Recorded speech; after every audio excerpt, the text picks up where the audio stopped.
നിങ്ങൾക്കറിയോ റസൂലുള്ളാഹി സ്വല്ലല്ലാഹു അലൈഹി വസല്ലമ തങ്ങൾ പറയുകയാണ്, ഇന്ന ഖവഫ മാ ഖാഫു അലാ ഉമ്മത്തി, എന്റെ സമുദായത്തിൽ ഞാൻ ഏറ്റവും കൂടുതൽ ഭയപ്പെടുന്നത് എന്തെന്നറിയോ?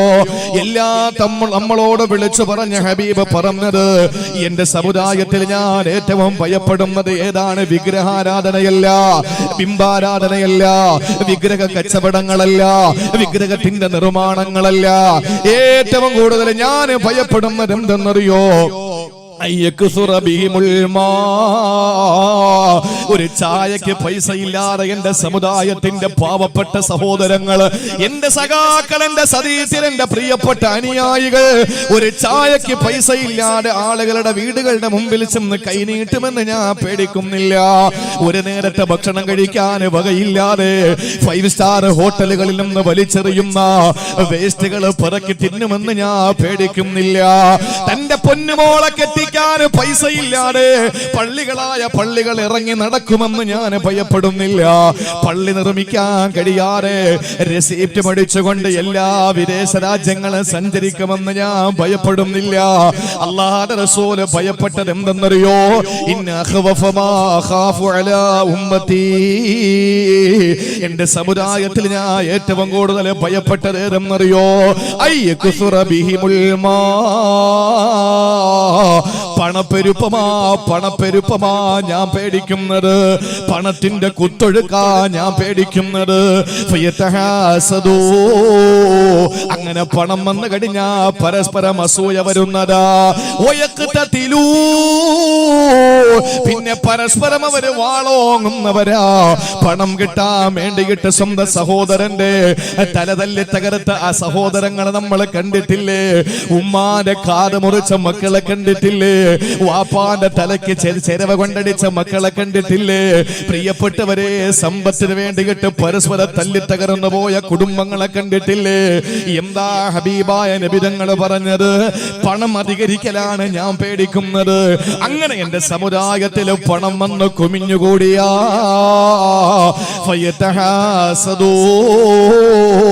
അവര് പരസ്പരം അസൂയ വയ്ക്കുമെന്ന് മുഖ്ബിറെ സാദിഖ് നബി മുഹമ്മദ് മുസ്തഫ 5 ശത്രുക്കളെ അല്ലാഹ് പരിചയപ്പെടുത്തി മുസ്ലിമേ. 5 പ്രതിസന്ധികളെ ഹബീബ് പരിചയപ്പെടുത്തി പെങ്ങളെ. അതിൽ ആദ്യത്തെ പ്രതിസന്ധി ഏതാ? ആദ്യത്തെ പരീക്ഷണം ഏതാ? ആദ്യത്തെ ശത്രുവേദാ? മുഅ്മിനീ യഹ്സുദൂനഹു, നിന്നോട് അസൂയ വയ്ക്കുന്ന നിന്റെ സഹോദരനാണ് എന്ന് ഇന്നേവരെ തമാശയ്ക്ക് പോലും ആ ചുണ്ടുകളെ ചൊലിപ്പിക്കാത്ത മദീനയുടെ മണവാളനെ, ആമിനാടെ പൊന്നുമോനെ, ലോകത്തിന്റെ മുത്തേ നബി മുഹമ്മദ് മുസ്തഫ. ഒന്നാമത്തെ ശത്രുവാര് RSS അവിടെ നിൽക്കട്ടെ, BJP അവിടെ നിൽക്കട്ടെ, ഫാസിസം അവിടെ നിൽക്കട്ടെ, നാസിസം അവിടെ നിൽക്കട്ടെ, സാമ്രാജ്യത്വം അവിടെ നിൽക്കട്ടെ, സൈനിസം അവിടെ നിൽക്കട്ടെ, അതൊക്കെ അവിടെ നിൽക്കട്ടെ. അതൊക്കെ 3-ാം സ്ഥാനത്താണ്. 1-ാം സ്ഥാനത്ത് അല്ലാഹുവിന്റെ റസൂൽ പറഞ്ഞു, മുഅ്മിനു യഹ്സുദുഹു, അവന്റെ ആദ്യത്തെ ശത്രു അവന്റെ നിഅമത്തുകളിൽ അസൂയ വയ്ക്കുന്ന കൂടപ്പിറപ്പുകളായ സഹോദരങ്ങളാണെന്ന് മുഹമ്മദ് മുസ്തഫ. ഏറ്റവും കലഹം ഉണ്ടാക്കിയിട്ട് പോയി കുടുംബങ്ങളെ തമ്മിൽ തെറ്റിച്ചു എന്നാരും കരുതരുത്. ഞാൻ ഖുർആൻ പറയുന്നു, നിങ്ങൾക്ക് വേണമെങ്കിൽ ഉൾക്കൊള്ളാം. യാക്കൂബ് നബി അടുത്ത് വന്നിട്ട് യൂസുഫ് നബി പറഞ്ഞു, പൊന്നു വാപ്പാ, യാ അബത്തി ഇന്നി റഅയ്തു അഹദ അശറ കൗകബൻ വശംസ വൽ ഖമറ റഅയ്തുഹും ലി സാജിദീൻ.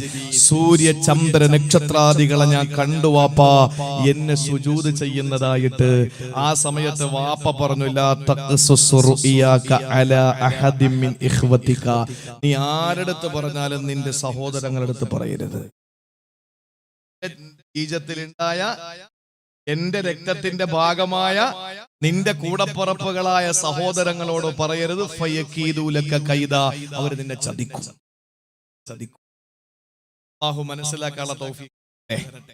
നാട്ടില് ഇപ്പൊ ഞാൻ വലിയ പണക്കാരനായാൽ, ഞാനെന്ന് പറയുന്ന ഒരു ഉദാഹരണമാണ്, ഞാൻ പണക്കാരനായാൽ അല്ലെങ്കിൽ ഉസ്താദ് പണക്കാരനായാൽ, ഉസ്താദിന്റെ നാട്ടുകാർ പിന്നെ വേണം, ഞാനിപ്പോ എല്ലാം ഞാൻ തന്നെ അങ്ങ് സ്വീകരിച്ചോളാം, കുഴപ്പമില്ല.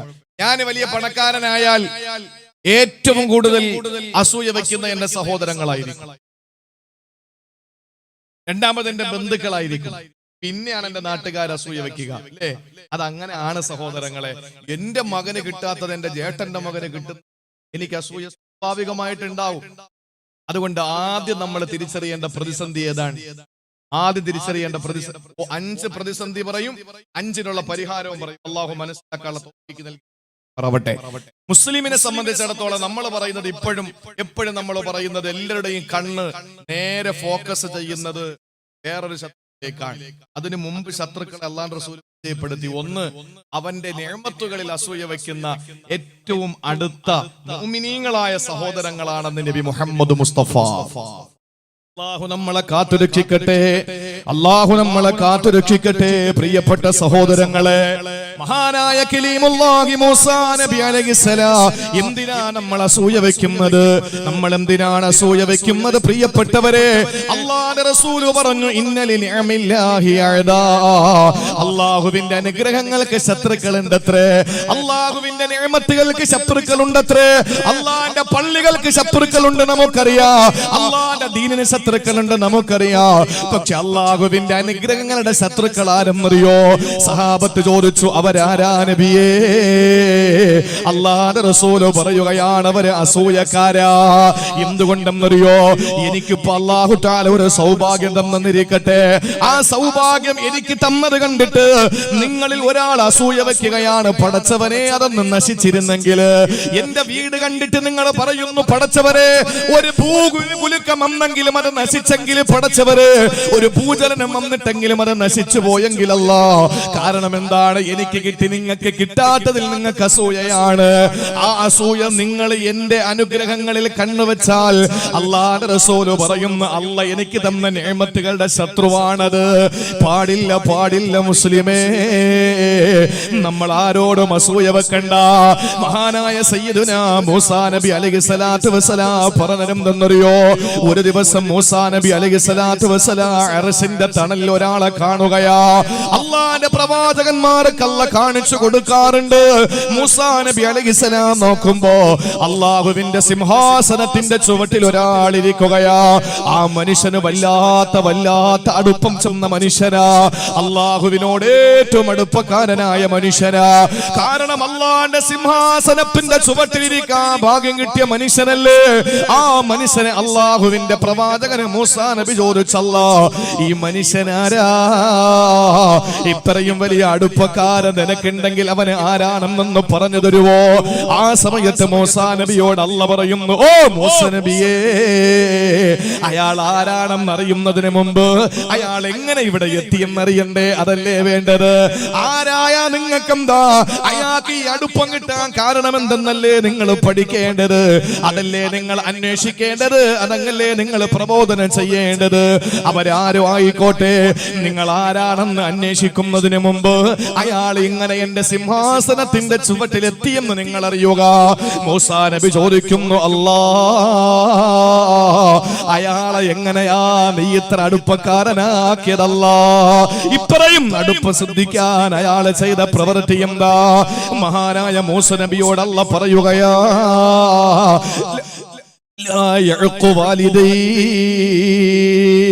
മൂന്ന് ഗുണങ്ങളായിരുന്നു ആ മനുഷ്യനുള്ളത്. മാതാപിതാക്കളെ ഇന്നേ വരെ ബുദ്ധിമുട്ടിക്കാത്ത മനുഷ്യനാണത്. ഇന്നേ വരെ മാതാപിതാക്കളോട് ഛേ എന്ന് പോലും പറഞ്ഞിട്ടില്ല. മാതാപിതാക്കളുടെ നേരെ കണ്ണൊന്നുരുട്ടിയിട്ടില്ല. മാതാപിതാക്കളുടെ മുമ്പിലൊന്ന് ശബ്ദമുയർത്തി സംസാരിച്ചിട്ടില്ല. എന്റെ പ്രിയപ്പെട്ടവരെ, രണ്ടാമത്തേതാണ്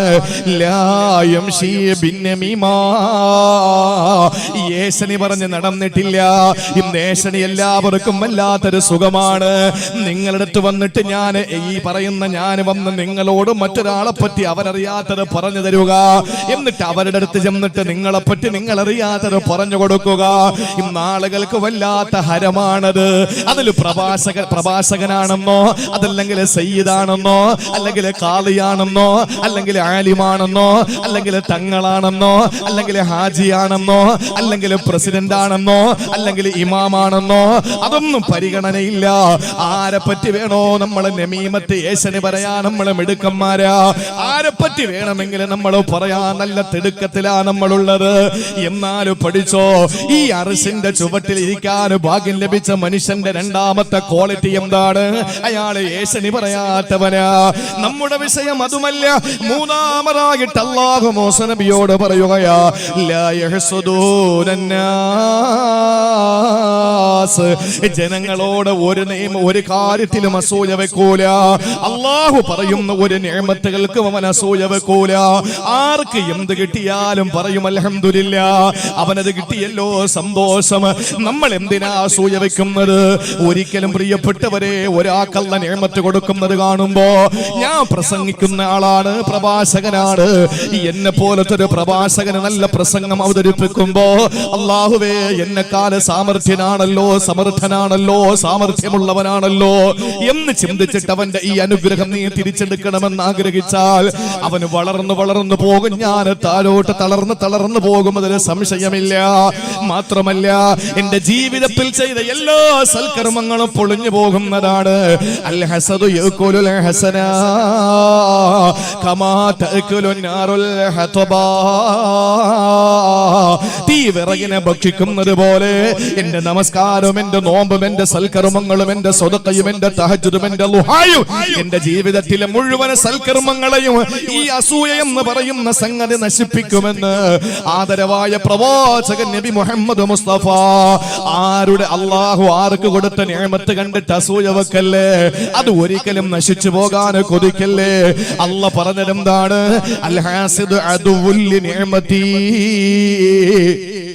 എന്റെ നിഅമത്തിന്റെ ശത്രുവാണ് അസൂയ വെക്കുന്നവന്, എന്റെ നിഅമത്തുകളുടെ ശത്രുവാണ്. ഇതാരാണ് പറഞ്ഞത്? അല്ലാഹുവാണ് പറഞ്ഞത്.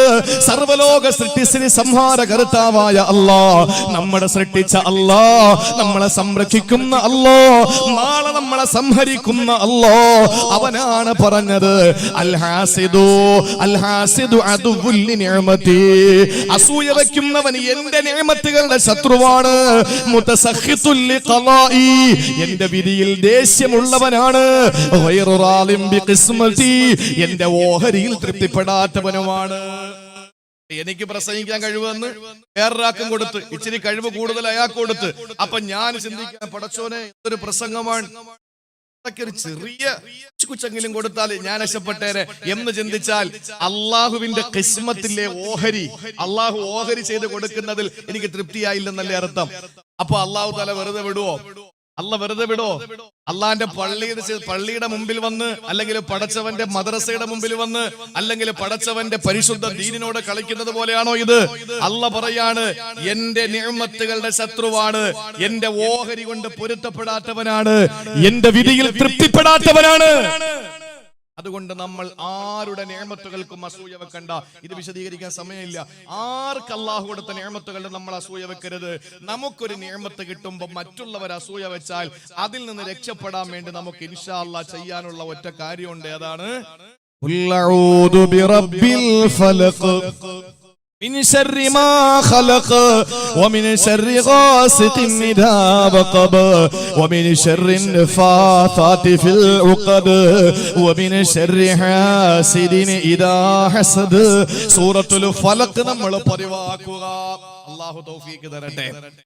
പൊന്നു സഹോദരങ്ങളെ, ചില ആളുകൾ കണ്ണു വെച്ച് കഴിഞ്ഞാൽ അത് വെന്ത് വെണ്ണീറായി പോകും, അതിൽ ഒരു സംശയവും വേണ്ട. കണ്ണ് വലിയ പ്രശ്നമാണ്. സിഹ്ർ ഏതെങ്കിലും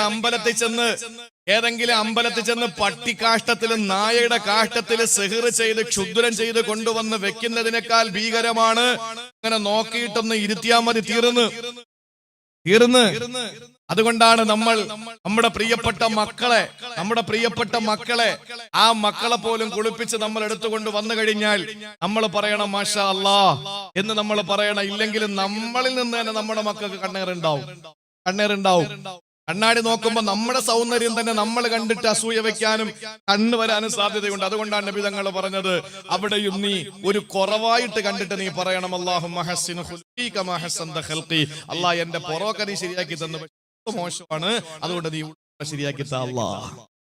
കാരണം എന്താണ്? നമ്മളെല്ലാം തികഞ്ഞവനാണെന്ന് തോന്നും.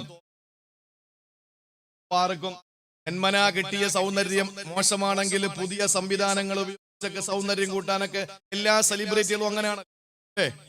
180 വയസ്സായ നടീനടന്മാരൊക്കെ നടക്കുന്നത് ഇപ്പോഴും 18 വയസ്സുകാരെ പോലെയാണ്. കാരണം എന്താണ്?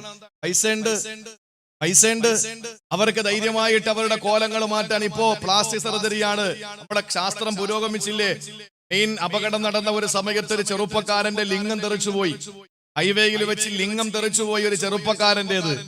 മംഗലാപുരത്തുള്ള കസ്തൂർബ മണിപ്പാലിലാണ് അതിന്റെ കേന്ദ്രമെങ്കിലും മംഗലാപുരത്തെ കസ്തൂർബ മെഡിക്കൽ കോളേജ് എന്ന് പറയുന്ന കർണാടകയിലെ മെഡിക്കൽ കോളേജിലെ നിപുണനായ ഏറ്റവും പ്രഗത്ഭനായ പ്രശസ്തനായ ഡോക്ടർ ഒരു വിരൽ മുറിച്ചെടുത്തിട്ട് ആ വിരല് ലിംഗമായി വെച്ച് പിടിപ്പിച്ചിട്ട് അതിന് ഉദ്ധാരണ ശേഷി ഉണ്ടാക്കി കൊടുത്ത കാലമാണ് നമ്മളുള്ളത്. ആ ഒരു ലോകത്താണ് നമ്മളുള്ളത്. ഇപ്പൊ അടുത്ത സമയത്ത് ഉദ്ധാരണ ശേഷി കൂടാൻ വേണ്ടിയിട്ട് ആളെ കടിക്കുന്ന മരുന്നടിച്ചിട്ട് തന്റെ ഗേൾ ഫ്രണ്ടിനടുത്ത് പോകാൻ വേണ്ടിയിട്ട് ഒരു വാർത്തയാണ്, വലിയ വാർത്തയാണ്. NRC ഇടയിലങ്ങ് മുങ്ങിപ്പോയെന്നേ ഉള്ളൂ. ഉദ്ധാരണ ശേഷി കൂട്ടാൻ വേണ്ടിയിട്ട് കാളക്കടിക്കുന്ന മരുന്നെടുത്ത് അടിച്ചിട്ട് ഗേൾ ഫ്രണ്ടിനോടൊപ്പം സഞ്ചരിക്കാനും സഹവസിക്കാനും തീരുമാനിച്ചു. ആശുപത്രിയിൽ കയറി ഇപ്പൊ 45-50 ഓപ്പറേഷൻ കഴിഞ്ഞു. അള്ള തരുന്ന ഒരു നിയമത്തുണ്ട് സഹോദരങ്ങളെ. നമുക്കിപ്പോ അള്ളാഹു താല കാൽമുട്ട് തന്ന് എവിടെ കാണാൻ കുഴപ്പമൊന്നുമില്ല. 10-25-35 വർഷം കഴിഞ്ഞാൽ പിന്നെ ഈ മുട്ട് മടങ്ങാതെ നമ്മൾ മുട്ട് മാറ്റി വെക്കേണ്ടി വരുന്നു. മുട്ടുമാറ്റിവെക്കൽ ശസ്ത്രക്രിയ ഇന്ത്യയിൽ ആദ്യമായി നടത്തിയത് അടൽ ബിഹാരി വാജ്പേയി എന്ന് പറയുന്ന AB വാജ്പേയി എന്ന ഒരു കാലത്ത് മിതവാദിയാണെന്ന് ഇപ്പൊ തോന്നിപ്പോ അന്നെന്ന ഏറ്റവും വലിയ ഭീകരവാദിയായി നമുക്ക് തോന്നിയ മുൻ പ്രധാനമന്ത്രി. അന്ന് നമ്മൾ തോന്നിയതാണ് ഏറ്റവും വലുതെന്ന്. പിന്നീട് മഹാന്മാരൊക്കെ വന്നപ്പോ നമ്മൾ മനസ്സിലായി അത് മിതവാദിയാണെന്ന്. അപ്പൊ ആളുകൾ മിതവാദി, വലിയവാദി, തീവ്രവാദി എന്നൊക്കെ പേര് കൊടുക്കുന്നത് പുറകെ ഓരോന്ന് വരുമ്പോഴാണ്. ഇപ്പൊ നമ്മൾ ലോകം കണ്ട ഏറ്റവും വലിയ ഭീകരവാദി മോഡിയും ഷായും യോഗി എന്നാ നമ്മൾ കരുതുന്നത്. ഇതിനെക്കാളും വലുത് വരുമെന്ന് അഷ്റഫുൽ ഖൽഖ് നബി മുഹമ്മദ് മുസ്തഫ. പിന്നീട് കഴിഞ്ഞ് പറയാം. എന്റെ പ്രിയപ്പെട്ട സഹോദരങ്ങളെ, ചുരുക്കത്തിൽ അള്ളാഹു തന്ന ഈ കാലുണ്ടല്ലോ, ഇപ്പോ നമുക്കറിയാം മഴതനിയുടെ നാടാണിത്. മഴതനിയുടെ കാല് എത്ര തവണ ആ വെപ്പുകാല് മാറ്റിവെച്ചു. കോയമ്പത്തൂര് വെച്ച് അദ്ദേഹം അനുഭവിച്ച ഏറ്റവും വലിയ വിഷമം എന്ന് പറഞ്ഞാൽ അദ്ദേഹത്തിന്റെ കാല് മാറ്റിവെക്കാൻ കഴിയാത്ത നിലയിൽ അദ്ദേഹം ശംഖുമുഖത്ത് കടപ്പുറത്ത് തടിച്ചുകൂടിയ പുരുഷാരത്തിന്റെ മുമ്പിൽ അദ്ദേഹത്തിന്റെ വെപ്പുകാല് കാണിച്ചു കൊടുത്തു. മാറ്റണം. അതിനോട് ചോദിച്ചു നോക്ക്, ചോദിച്ചു നോക്ക്. ക്വാളിറ്റി ഉള്ളതാണെങ്കിൽ 3 വർഷം, ഇല്ലെങ്കിൽ 1.5 കൊല്ലം കഴിയുമ്പോൾ മാറ്റി വെക്കണം. അള്ളാഹു തന്ന ഈ കാലുകൊണ്ട് 10-80 കൊല്ലം പാറകളിലും അതുപോലെ തന്നെ ഏത് ലോകത്തും ഓടി നടന്നിട്ട് ഉപ്പൂറ്റി തേഞ്ഞു പോയി മാറ്റി വെക്കണമെന്ന് നമ്മൾ ഇതുവരെ കേട്ടിട്ടുണ്ടോ? അള്ള തരുന്ന നിഅമത്തുകൾക്ക് നമുക്ക് ഒരിക്കലും അതിന് വില കൽപ്പിച്ചിട്ടില്ല. നമ്മൾ എന്തെങ്കിലുമൊക്കെ ഒരു ആപത്ത് നമ്മൾ ചിന്തിക്കൂ. അള്ളാഹു അവന്റെ നിഅമത്തുകൾക്ക് നന്ദി രേഖപ്പെടുത്താനും അള്ള തരുന്ന നിഅമത്തുകൾക്ക് അസൂയ വയ്ക്കുന്നവരിൽ നിന്ന് രക്ഷപ്പെടാനും അള്ളാഹു തൗഫീക്ക് നൽകട്ടെ.